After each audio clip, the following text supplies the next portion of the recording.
Assalamualaikum warahmatullahi wabarakatuh. Perkenalkan, nama saya Musa.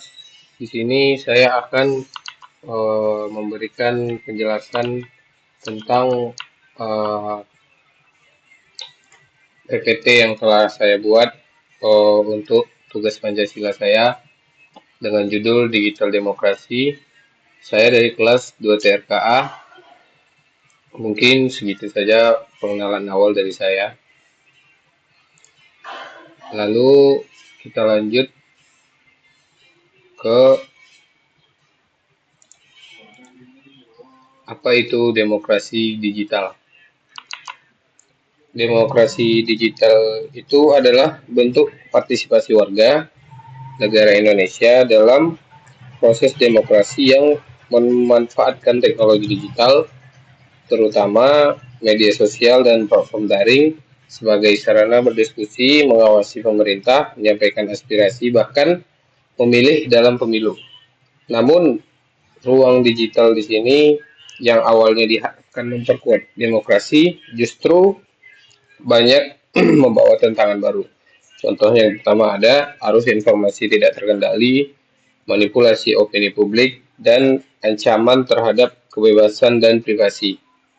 Contoh ancaman terhadap kebebasan dan privasi ini, demokrasi bukan hanya soal akses teknologi, tapi juga kualitas partisipasi, integritas informasi, dan tanggung jawab etis penggunanya.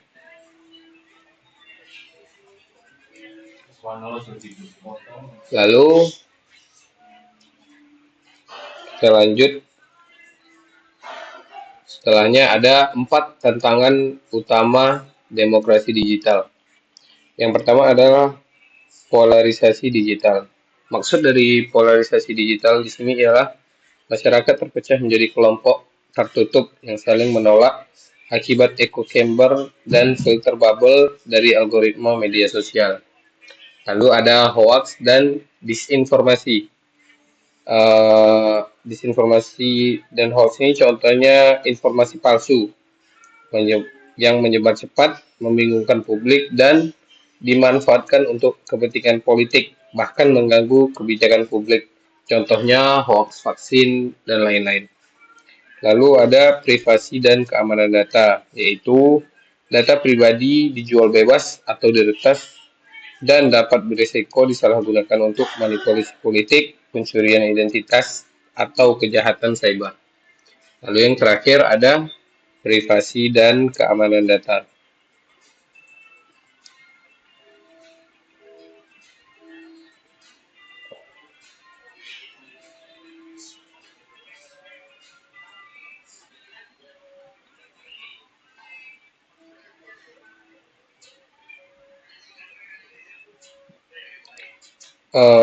Lalu ada rendahnya digital citizenship.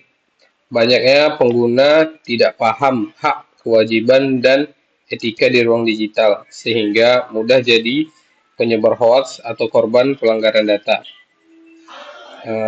Intinya di sini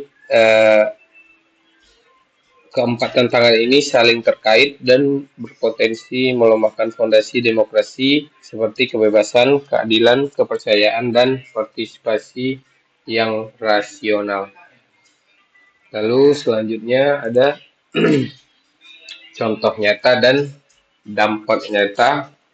Penjelasan mendalam soal ini yaitu penelitian ini bertujuan untuk mengidentifikasi bagaimana teknologi dapat menjadi tempat kita mendapatkan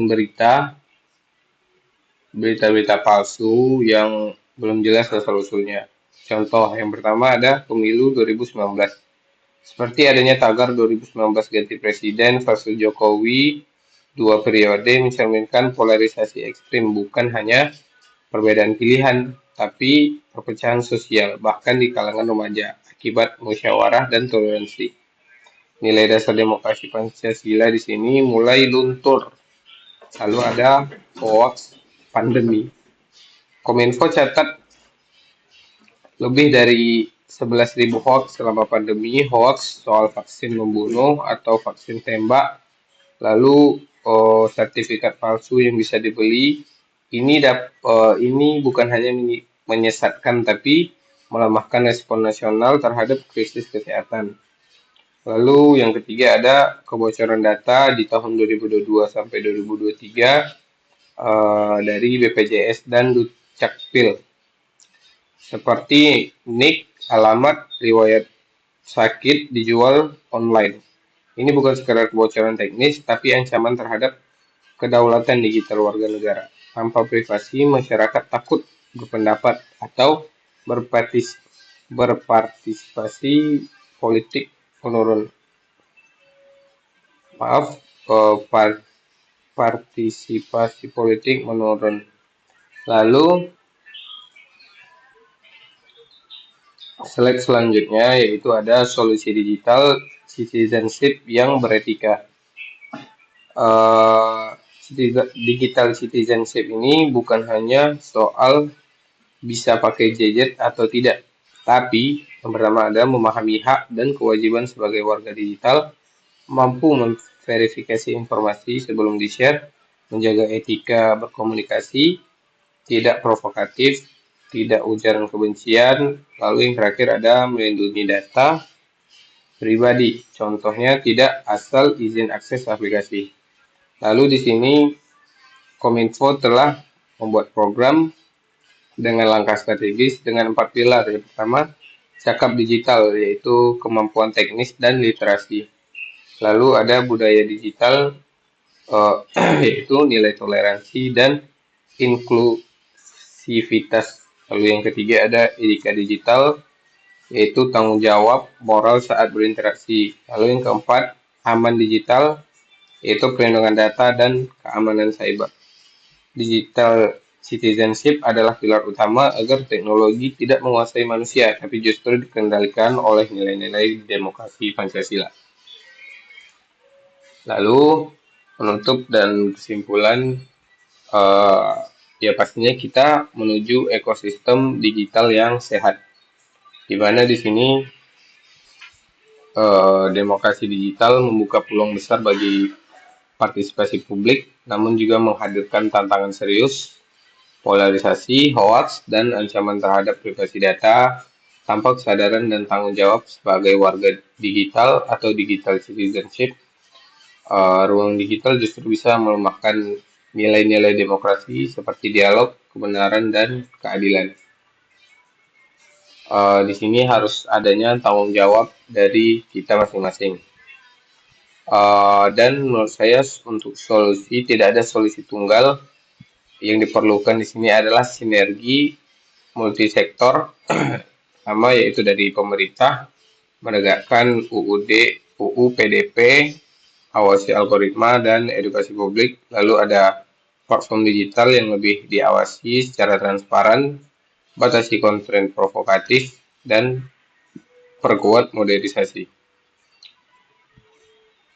Lalu dari sekolah dan kampus bisa masukkan literasi digital ke kurikulum atau ajarkan berpikir kritis sejak dini. Lalu tentunya dari masyarakat jadi pengguna yang aktif yang kritis, bukan konsumen pasif tentang informasi yang bisa dicomot dari mana saja. Demokrasi digital yang sehat bukan yang bebas tanpa aturan, tapi yang bebas bertanggung jawab, di mana setiap klik, share, dan komentar mencerminkan kesadaran sebagai warga negara digital yang beradab. Masalah ini nyata dan sedang terjadi, bukan teori abstrak.